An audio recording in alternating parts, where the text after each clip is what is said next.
Narmada superfast ન્યૂઝમાં આપનું હાર્દિક સ્વાગત છે।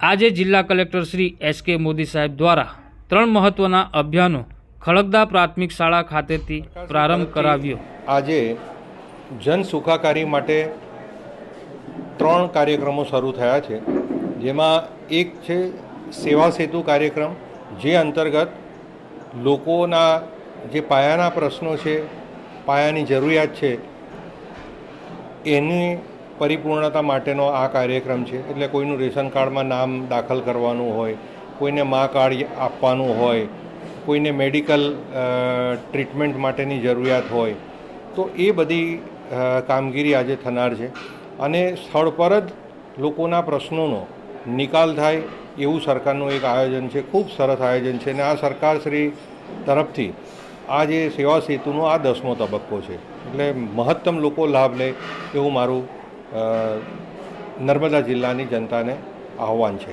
બીજું જે છે એ 140 કરોડ પ્લાન્ટેશન કરવાનું માનનીય વડાપ્રધાનશ્રીનું જે સંકલ્પ છે, જે સપનું છે, એને સાકાર કરવા માટે આજે બીજો તબક્કો શરૂ થઈ રહ્યો છે, એક પેડ મા કે નામ। એમાં પણ આપ સૌ સહભાગી થાવ એ માટેનું હું આહવાન કરું છું।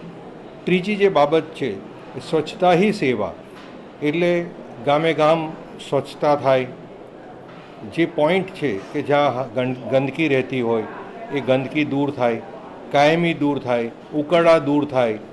તદુપરાંત જે પણ કંઈક એપીએમસી માર્કેટ છે, રેલવે સ્ટેશન છે, બસ ડેપો છે, એવા જાહેર પબ્લિક સ્થાનો, શૌચાલયોની ગંદકી દૂર કરવા માટે સરકાર કટિબદ્ધ છે અને એ સ્વચ્છતા હી સેવાનો કાર્યક્રમ પણ આજથી શરૂ થયો છે। આ 3 કાર્યક્રમ થકી જન સુખાકારી થાય એવું સરકારનો એક અભિગમ છે, જે માટે અમે આ કાર્યવાહી કરી રહ્યા છે। લોકો પણ આમાં સહભાગી થાય એવી આ તબક્કે હું અપેક્ષા રાખું છું।